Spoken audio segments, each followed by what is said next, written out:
Pastor with City Church, who will lead us in tonight's invocation. Thank you. Everybody bow your heads, please. Heavenly Father, we are grateful for the chance to gather together as a community on this first week of January. I ask that you send your blessing upon this council, members of this city, so they exercise wisdom in their duties. It's in your Son's name we pray. Amen. Amen. Thank you. I would like to call the regular meeting of the Milton City Council for Monday, January 6, 2025 to order. The city encourages you to review tonight's agenda carefully. Each citizen who chooses to participate in public comment must complete a comment card and submit it to the city clerk prior to the agenda item being called. While the Milton rules allow a speaker to turn in their comment card up until the clerk calls the agenda item, once the agenda item is called, no more comment cards can be accepted. Will the city clerk please call the roll and make general announcements? Good evening, Mayor and Council. I'll be happy to call roll for the January 6, 2025 regular council meeting. I would like to remind those in attendance to please silence all cell phones at this time. As the mayor mentioned, if you would like to make a public comment card is required prior to the item being called. If you are representing an organization, a notarized affidavit is required stating you have the authority to speak on behalf of that organization. If you have a card, please bring it to me now. Demonstration of any sort within the chamber is prohibited. Please refrain from any applause, cheering, booing, outbursts, or dialogue with any person speaking. Anyone in violation may be asked to leave. Mayor and Council, as I call roll this evening, please confirm your attendance. Mayor Peyton Jamison. Here. Councilmember Andrea Veerhoff. Here. Councilmember Doug Haney. Here. Councilmember Juliet Johnson. Here. Councilmember Carol Kirkley. Here. Councilmember Jan Jacobus. Present. And Councilmember Phil Cramer. Here. Mayor, you do have a quorum. Would everyone please rise for the Pledge of Allegiance? I pledge allegiance to the flag of the United States of America and to the republic for which it stands, one nation, under God, indivisible, with liberty and justice for all. Maybe. Okay, next is the approval of the meeting agenda. I would like to move the new business item number 25-015 to immediately follow the consent agenda. And I would like to add an executive session to discuss personnel, land acquisition, and litigation. Do I have a motion? Make a motion to approve the agenda as proposed. Second. Okay, I have a motion from Councilmember Cranmer and a second from Councilmember Verhoff to approve the meeting agenda with the amendments. We will turn over to the Madam Clerk to see if we're ready for voting. You have to press the refresh button. Let's refresh. Oh, sorry. Yes, Okay. Mayor, voting is now open. Okay, please make your vote.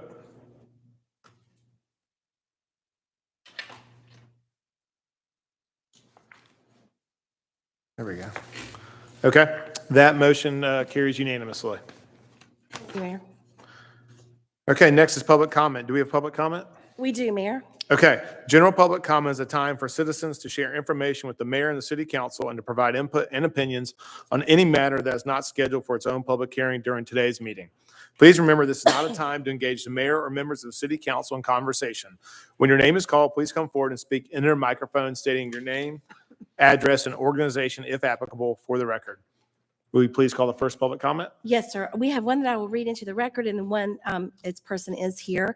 The first one is from Tim Enlow at 13075 Bethany Road here in Milton. The proposal to cover facility costs for the Fulton County Bullies of Education is beyond a misappropriation of our citizens' tax dollars.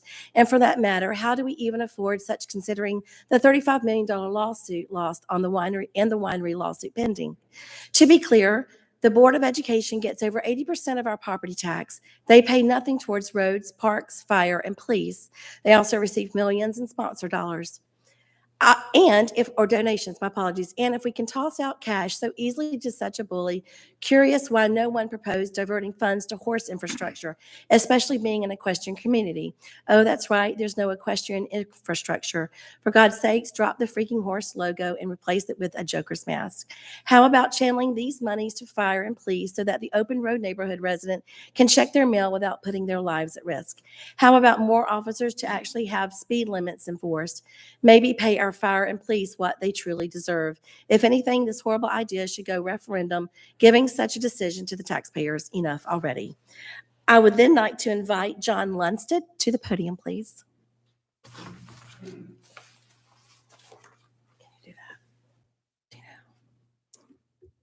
John Lundstedt, 15755 Burdette Court, and I want to talk about the Deerfield Active Park Plan. So I'm new to Milton, right? And I've been looking at this issue just for the past 13 months. And I know you've all been involved in it for years and years. Some of you even wrote the plans for the parks, but I think it's valuable to get a perspective from somebody new coming in with fresh eyes. This is what I see. This is my opinion. And so this is what I've seen over the past 13 months is there are small groups that are well organized and vocal, but have an outside influence on the community because of how vocal and well organized they are. So let me give you an example. If we stepped out of this meeting tonight and said, oh, let's look at potentially putting an active park back at Birmingham Park.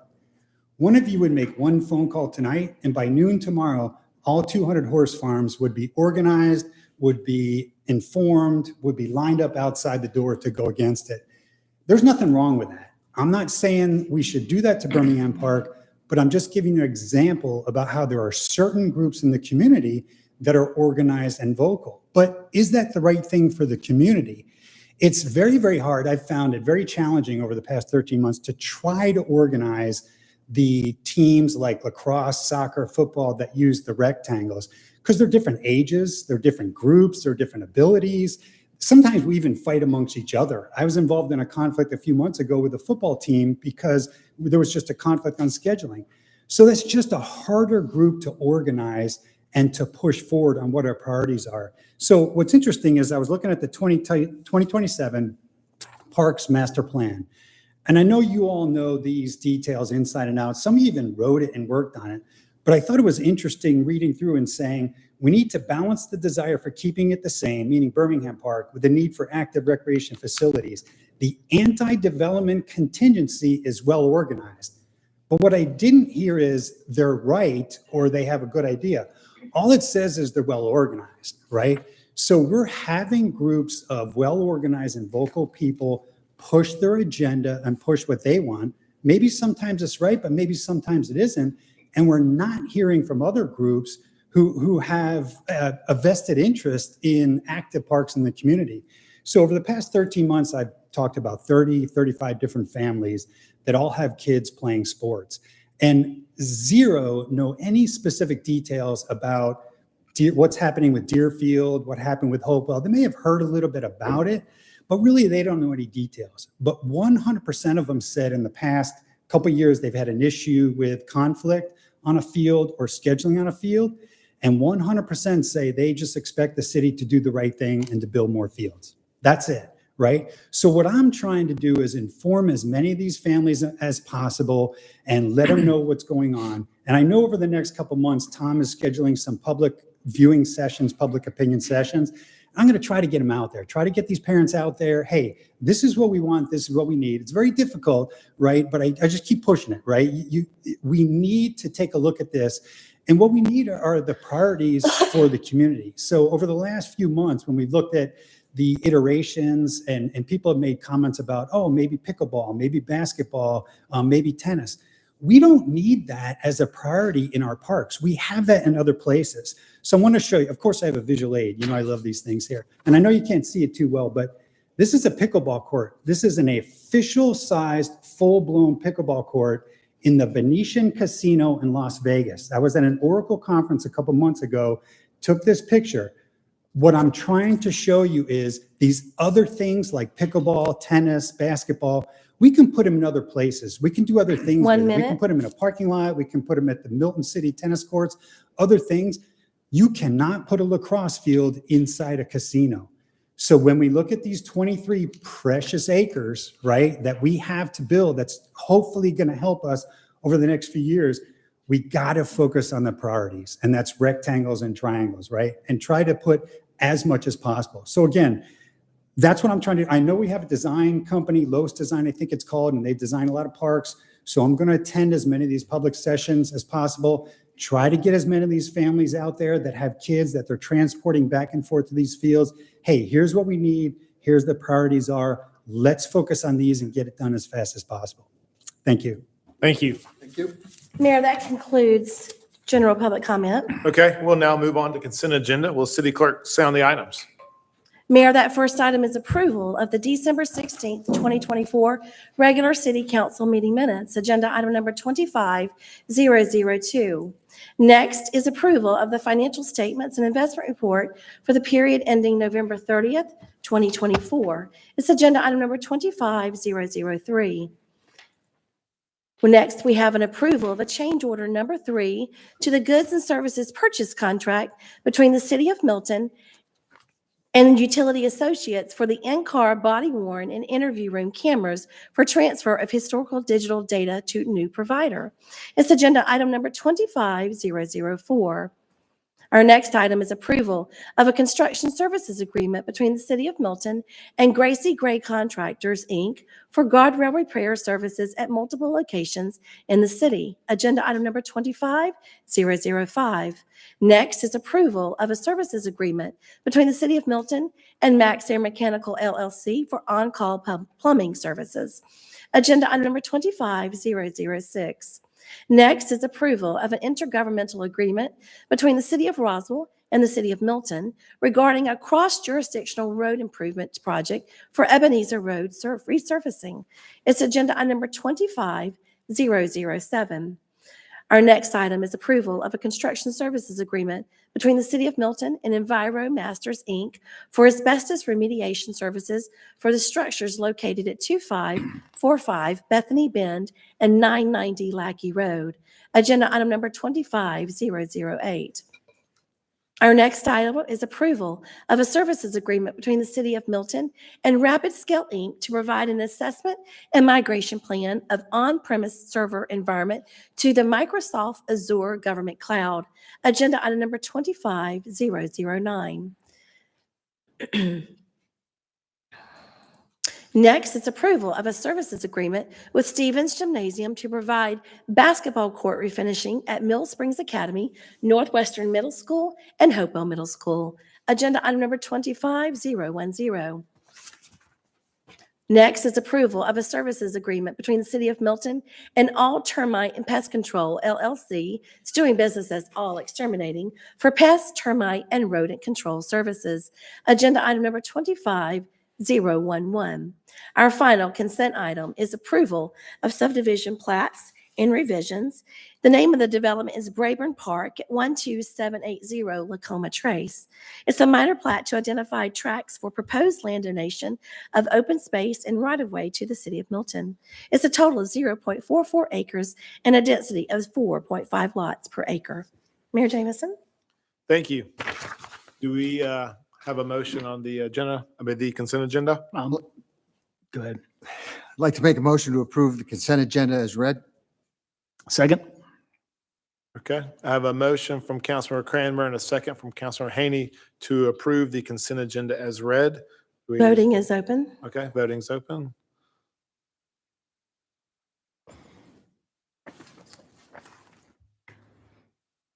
Okay, that motion carries unanimously.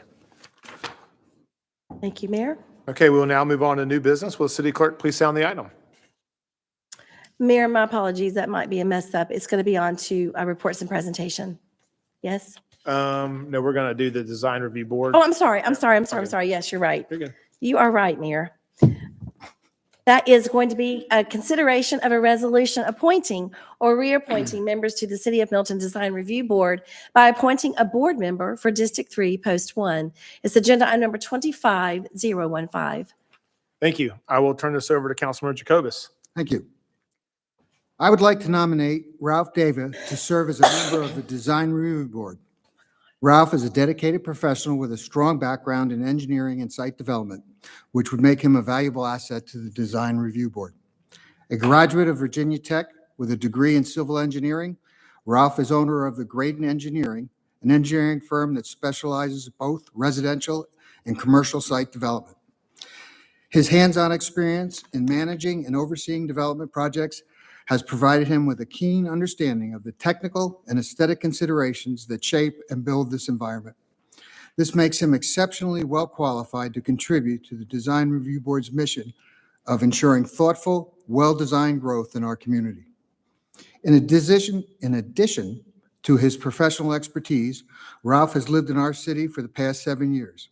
He's deeply invested in the future of our community and brings a perspective that blends both technical knowledge and local insight. He is married and the proud father of 3 boys, which speaks to his commitment to the long-term development of our city as a place for families to thrive. I am confident that Ralph will bring valuable insights and a collaborative spirit to the Design Review Board. His blend of professional expertise and community involvement makes him an ideal candidate for the important role. Thank you for considering his nomination. Thank you. Do we have a motion on the appointment? I'd like to make a motion to approve appointing Ralph Davia to the Milton Design Review Board. Second? Okay, I have a motion from Councilmember Haney and a second from Councilmember Cookerly to approve Ralph Davia to the Design Review Board for the City of Milton. Is the motion? Voting's open. Voting's open. Please place your vote. Okay, that motion passes unanimously. And Ralph, if you'll come up, I'll swear you in. Let's see. You don't want to be mayor pro tem. Actually, come over this way.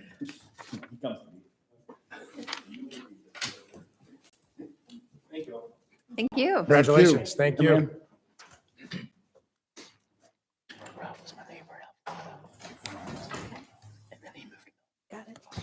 His oldest son was Raise your right hand. I think a lot of it seems like. I do solemnly swear and affirm that I will faithfully perform the duties of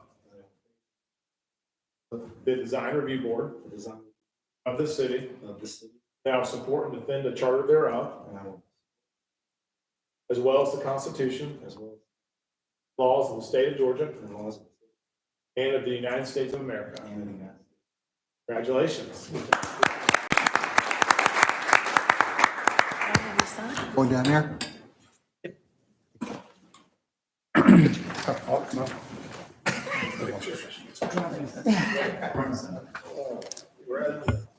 Thank you. Thank you.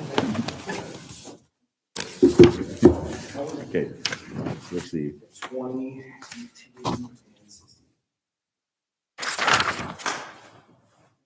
Let's see, so actually, let's see, so can you get closer? Yeah, well, actually, Ralph, can you just back up? There we go, perfect. Yeah, everyone's good. 3, 2, 1. You're good, thank you.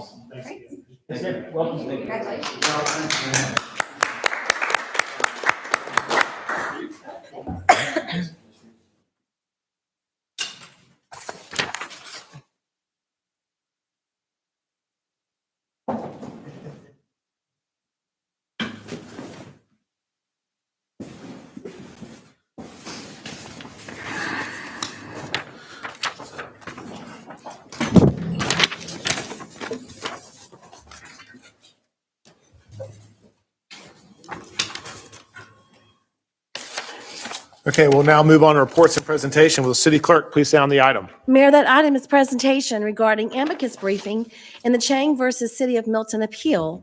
Our city attorney, Mr. Ken Gerard.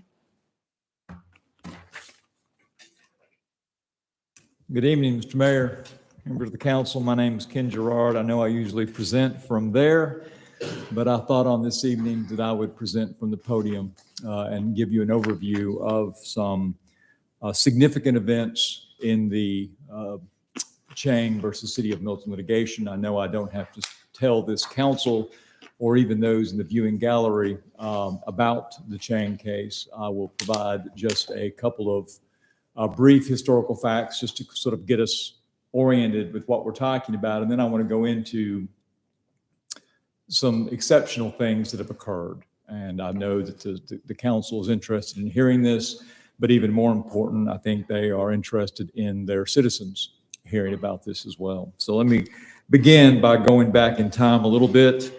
I don't have to tell the council, but back in November of 2016, Mr. Joshua Chang was driving, I believe it was westbound on Batesville Road, left the motoring lanes of travel, and his vehicle impacted a fixed object on the shoulder of the road, resulting in his death. And I will say at the out front, I know that you share this, it is a tragic set of events by any measure. So I want to get that out at the inception. However, the city of Milton nonetheless has an obligation with respect to its financial stewardship of the city of Milton finances with respect to the financial liability for that very tragic event. And that is sort of what brings us here today. So I want to first of all acknowledge the accident. In 2018, the civil litigation was filed naming the city of Milton as the potential responsible party. And there was, in fact, a judgment against the city of Milton in June of 2023 against the city of Milton for well in excess of $30 million. I know those facts are candidly out in the world, but I just wanted to provide a brief refresher on those. All right, so I want to move now to, again, just a little bit of background. The image I have in front of you, I know needs no description. That is, in fact, the fixed object that was in the right-of-way, the city of Milton right-of-way, that ultimately caused or was the collision point for the accident in question. A couple of things you might notice, though, however, that I want to sort of call out as we're going through this discussion is the fact that the fixed object, and when I say the fixed object, I'm talking about the circular planter that you can obviously see that is in the grass. It is not, as you will note, within the motoring lanes of travel. Okay, that is one thing worth emphasizing. However, I'm going to go forward in the slide very quickly. It is on city property, and in this context, I'm going to say city right-of-way. This is in fact a survey that was commissioned, and of course the big black circle there is in fact the planter, and you can see sort of to the left of that, you may see what appears to be a double line in yellow. That would be the middle line of the motoring lanes of travel, and then that is, of course, on both sides of there, you will see sort of a bluish line.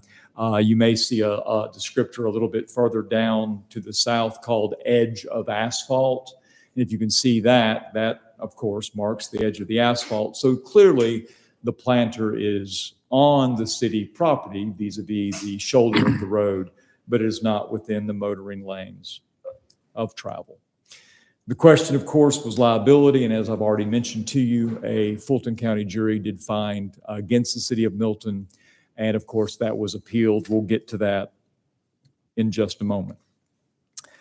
This case is important and has taken on a bit of a life of its own from a liability perspective, based upon the finding of both the trial court and the Court of Appeals.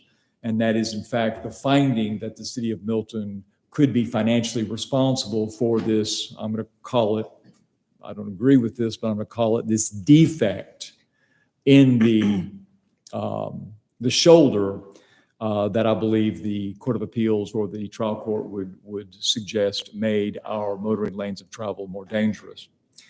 The reason this has taken on sort of a life of its own is I'm showing you a series of photographs that were actually in a brief that was recently, when I say a brief, a legal filing with the Georgia Supreme Court that was recently tendered by the Georgia Municipal Association. And the point of these photographs is sort of tells the tale of why this case has taken on sort of a life of its own from the perspective of the statewide implications of the case. What you are seeing in these photographs is nothing exceptional, nothing unusual. In fact, if you were driving home this evening and it was daylight, you could scan the right-of-way, the shoulder, if you will, as you're driving home, and you would see a shoulder of the motoring lanes of travel. Again, not the motoring lanes of travel, not the pavement that your car travels upon, but that area just outside. You would see a series, one after the other, after the other, after the other, of these fixed objects on the shoulder. And that is why the Georgia Municipal Association, when it put together its brief, its document to the Supreme Court, it wanted the court to see this, that this is what this looks like. This is what objects along the right-of-way look like. And so there's Looks like you can see utility poles. Looks like there are markers. I see on the bottom right hand, I think I see some planters that are within the shoulder of the road continuing. There's no sort of rhyme or reason to these, except all of the photographs are showing structures just outside the motoring lanes of travel that in many respects are like the fixed object involved in the Chang case. That's the point that Georgia Municipal Association was endeavoring to make, and that is the reason I'm putting them up on the screen for you to view as well. Continuing, again, utility poles, fire hydrants, electric utility installations. I see again another monument marker on the left-hand photograph. Continuing, subdivision monument signs. Those are very prevalent. A lot of times some jurisdictions will ask that there be an encroachment agreement to allow those fixed objects to remain within the shoulder of the road. Bottom left-hand image, once again, appears to be some sort of a fountain apparatus that is directly next to the right-of-way. And then, of course, on the right-hand screen, you see yet another, looks to me some sort of a monument. Again, what is the commonality here? What is the thing all of these have in common? Fixed objects in the shoulder of the road, not in the motoring lanes of travel. And one of the unique factual developments in the Chang case was that the fixed object in the right-of-way on Batesville had not been the subject of any prior complaints, any prior accidents, and had been at that location for decades. Those facts speak for themselves. And so, as I mentioned to you, a Fulton County jury returned an adverse verdict against the city of Milton. That was then appealed to the Georgia Court of Appeals. And the Georgia Court of Appeals on September 16th of 2024 affirmed that judgment. Then, of course, the city of Milton, and I believe this is fairly common knowledge now. I believe, in fact, we have an FAQ on the city website where we have retained former Chief Justice of the Georgia Supreme Court, Harold Melton, to assist the city. As I mentioned earlier, the city of Milton has a stewardship obligation to ensure that it is not responsible financially for anything that the law does not demand we be financially responsible for. And there's nothing wrong, and in fact, we have a duty to undertake those functions, and that is what we have done. So we have assembled the best team that we can assemble to argue to the Georgia Supreme Court that they take a look at the Court of Appeals decision. Because I would submit to the members of the council that if it is in fact the law, not in the motoring lanes of travel, but on the shoulder, that if a fixed object that has been sitting there for decades, that has not been the subject of a complaint or prior accidents, is in fact a defect that can subject a municipal government to a crushing financial liability, then every city in the state of Georgia needs to rethink its uses of right-of-way. And that message has gotten out. And that's really the point of this presentation today. Mr. Mayor, I put a lot of the responsibility for getting that message out and give it to you. I mean, you were very purposeful in attempting to get that message out, supported by the council, supported by your staff, and supported by your legal department. But it didn't happen accidentally. There was a concerted effort to get the message out as far as what this ruling could mean, not only for Milton, but statewide. And so that is what occurred here. Now, I mentioned to you that we have assembled, we believe, a extraordinarily strong appellate team to advocate for us before the Georgia Supreme Court and ask the court to take up this legal holding, to review it, I'll say it, to reverse it. But there is another mechanism that has occurred here, and that is what's called amicus briefing. amicus, some call it amicus, some call it amicus. What it means is it means friends of the court briefing. It means other individuals, entities, or stakeholders that have common interests, commonalities with the city of Milton, and both sides to any dispute can have friends of the court briefing. But in this case, I want to talk today about those friends of the court briefing that are in fact in the pro-Milton camp. And what I mean by pro-Milton camp is simply they are joining the city of Milton, asking that the Court of Appeals decision be reversed. And from my perspective as your city attorney, having practiced just at 30 years, what has occurred with respect to the amicus or amicus briefing is extraordinary. And so let me go through it. As I mentioned, or as I need to mention, our brief, meaning the city of Milton's brief to the Georgia Supreme Court, our legal filing, forgive the legal nomenclature, our legal filing with the Georgia Supreme Court asking the court to take up the Court of Appeals decision and reverse it was filed on December 4th. Any sort of pro-Milton, and when I say pro-Milton, again, I mean stakeholders that share an interest in our position, that briefing was due 10 days thereafter. So either December 13th or December 16th, if you count the weekend. And we had a lot of it. And that is the point I wanted to make today. There were 58 cities throughout the state of Georgia that have participated in filing either a joint, what's called a multi-city brief, joining with other cities throughout the state and filing this multi-city brief to the Georgia Supreme Court, asking for the Supreme Court to take up the Chang appellate case and reverse it. Or there were other cities that did their own. So really there were sort of two camps of municipalities. There were either the municipalities that joined a common briefing effort, or there were a few municipalities that did their own, to the tune of 58 plus cities, which is extraordinary. So I have put on this slide, take a good look at that image. On the left is the list of the cities that joined in the so-called multi-city amicus brief. On the right, every place you see the blue little pointer, that is our pointing out the municipality that actually was the participating city in that multi-city briefing. I don't have to tell you, but when it gets into the metro, it gets a little cluttered. So I wanted you to see it up close.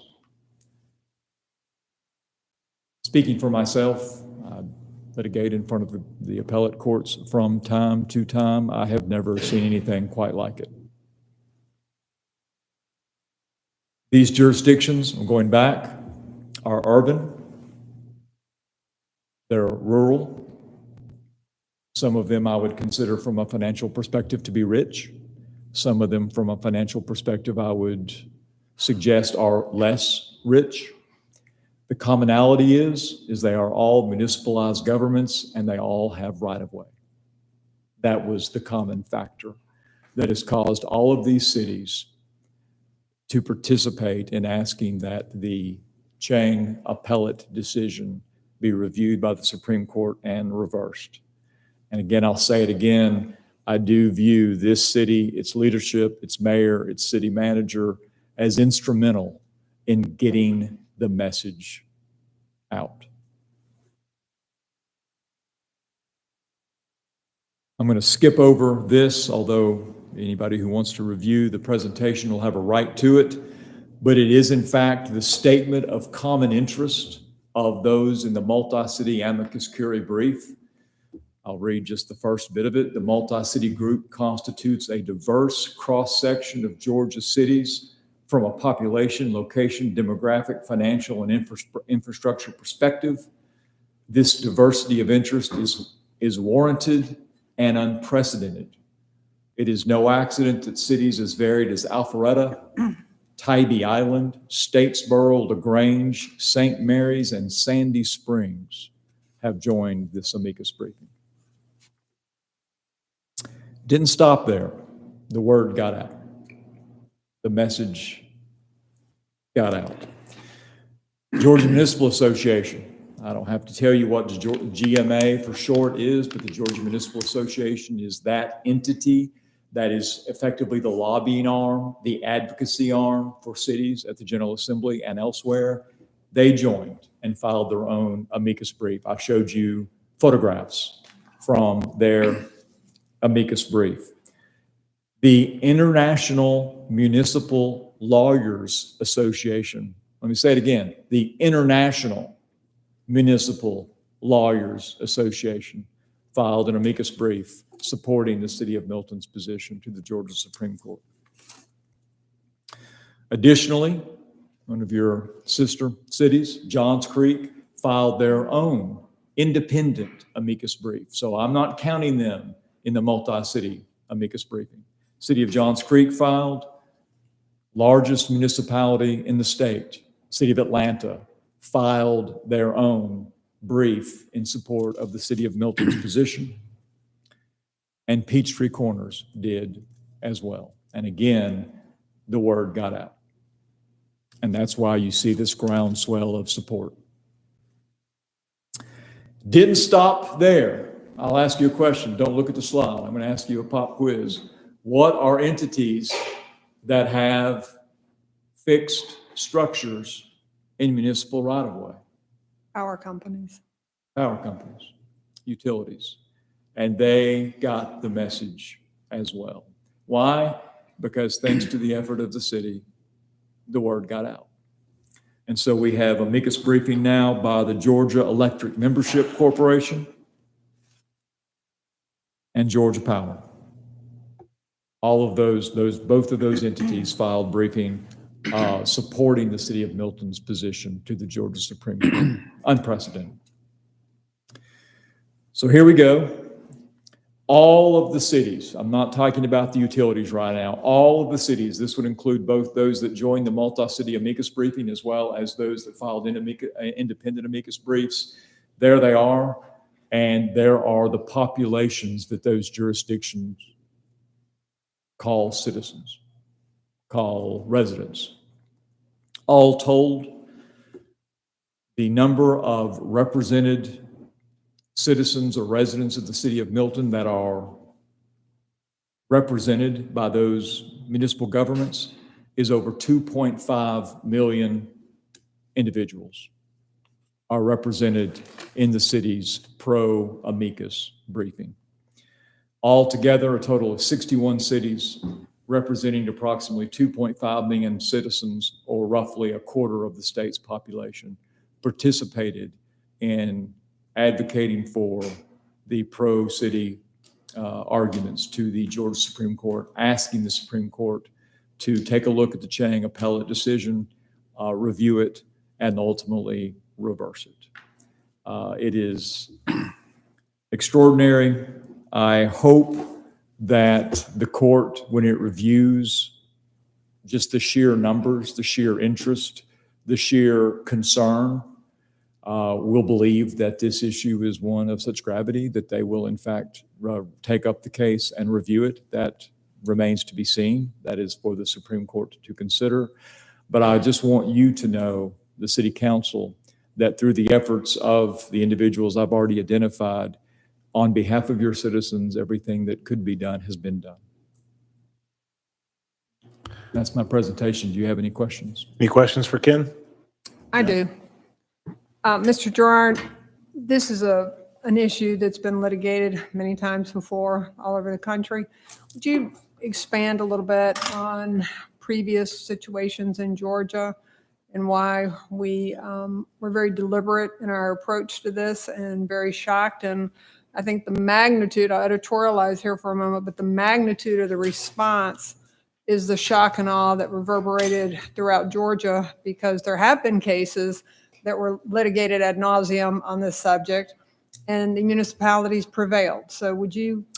Right, Councilman Kirkley, that's right. I think that what has gotten all of these other cities' attention, including the utilities as well, is what appears to be, at least within the confines of the Chang decision at the appellate level, the Court of Appeals decision, such a break from historical precedent.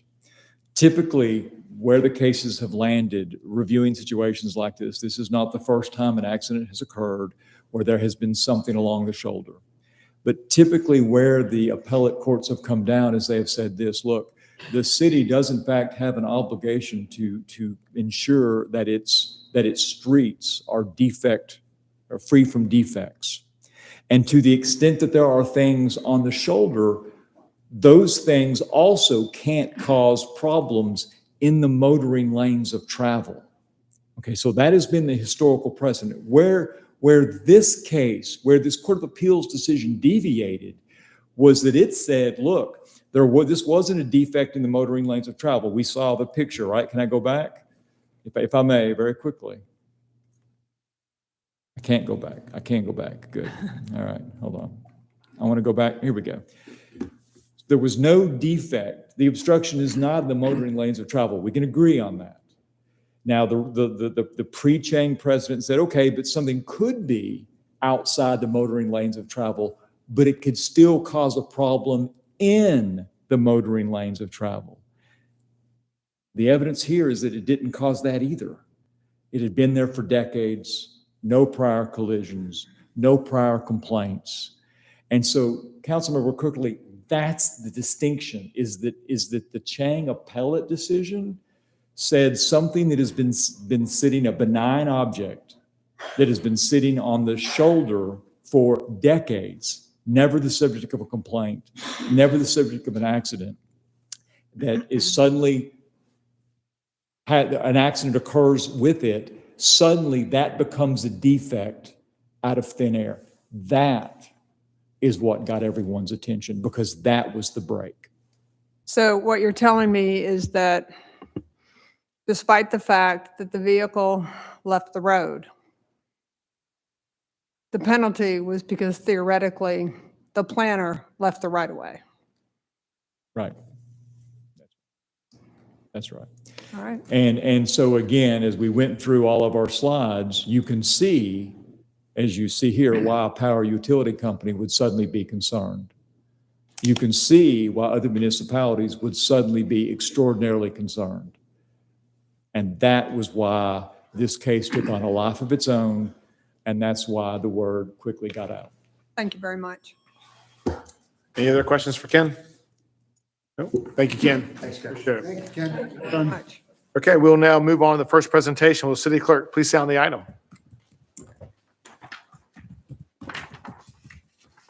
Mayor, that item is consideration of a text amendment, RZ 2404, to Article 7A, Crabapple Form-Based Code, Section 7A.1.6, density calculations of the Unified Development Code for the City of Milton, Georgia, as it relates to the number of building units and parking structures.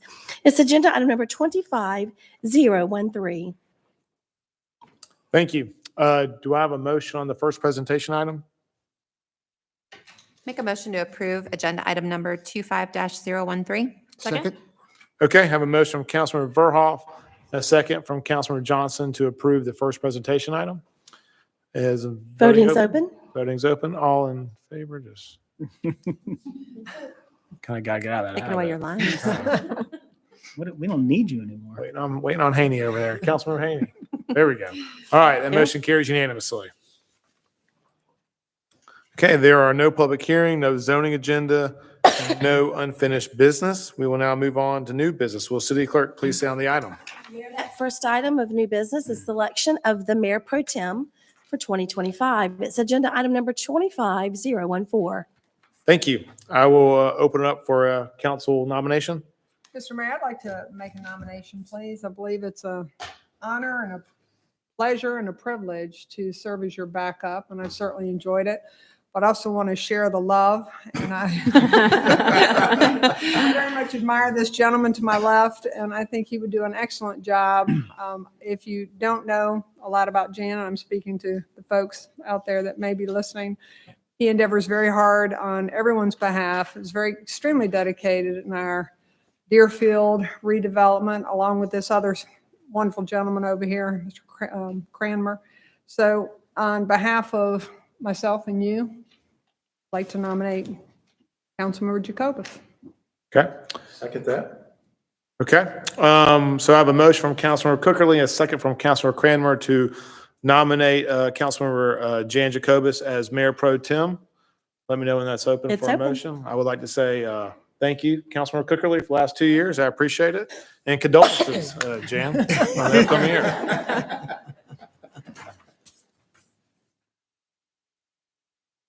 All right, there we go. You can see if someone doesn't vote. for I you. know, it's not taken. I don't know what I did wrong here. Dan can't vote for himself. What's the thing? Please select voting option. I did that, right? It's not, there it is. There it we go. goes, finally. Okay, that passes unanimously. Jan, I'll come swear you in.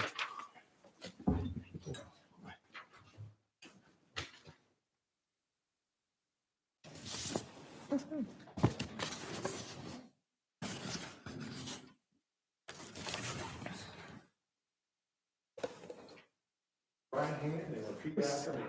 I do solemnly swear and affirm I do solemnly that I will faithfully perform the duties of Mayor Pro Tem of this city, Mayor, that I will support and defend the charter thereof, the charter thereof, as well as the Constitution and laws of the state of Georgia and of the United States of America.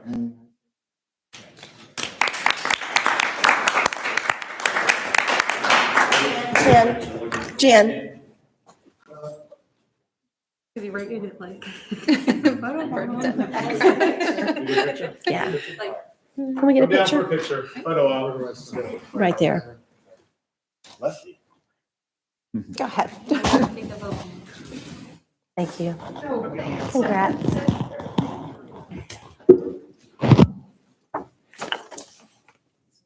That yours?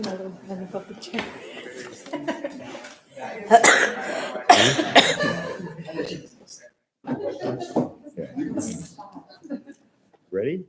3, 2, 1, do one. Go for it.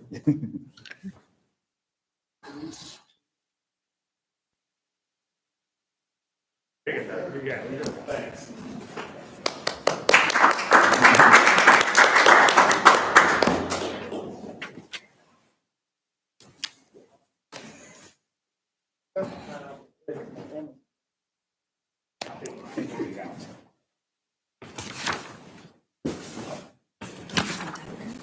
At dinner. Marshall's home. Hey, will the city clerk please stay on the next item? Mayor, that next item is consideration and approval of final order granting interpleader relief and directing disbursement of tax sales excess funds on behalf of the city of Milton in civil action number 24 CV 012735 for property located at 400 North Fields Pass in the amount of $2,211.03. The petitioner is Patrick Labatt, the Fulton County Sheriff, versus Peach Perfection Solutions LLC, Northfields Homeowners Association, City of Milton, and the Fulton County Tax Commissioner. That's agenda item number 25016. Our city attorney, Mr. Ken Gerard. Mayor and members of the council, very quickly, this is a standard interpleader action final order. This is the product of property that was sold at a tax sale for their excess, and they have an excess amount of funds from the tax sale. It looks like about $8,491. They interplead it, so they've got to make sure that all of the taxing entities get some share. Everybody's going to take a little bit of a haircut. The city of Milton is too. I think our tax, what we owed was like $5,000, but once you get everybody else settled, we are going to accept around $2,211.03. I believe this is something that has been discussed with the council before. I'm very comfortable with it. I think the council should. Okay. Any questions for Ken? Any public comment? There's none. Okay, we'll close public comment and open it for a motion. make a motion to approve agenda item number 25-016. Second? Okay, I have a motion from Councilor Jacobus and second from Councilor Cranmer to approve agenda item number 25-016. You know when voting's It is open? open. Okay, place your vote.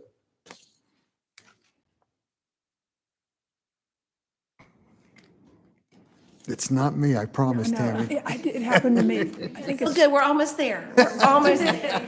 There you go. Is Oh, it's a unanimous. lighter touch? light touch, yeah. So move on to mayor and council reports. Council have anything to report on?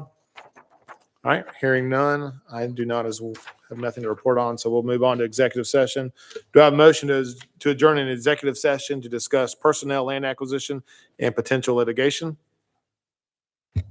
Motion to adjourn into executive session? Okay, I have a motion from Councilor Cranmer, a second from Councilor Haney to adjourn into executive session. Please place your votes. You want to do that? All No, No. you did on this one. right, all in favor, please say aye. Aye. Any opposed? That's unanimous.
Convene?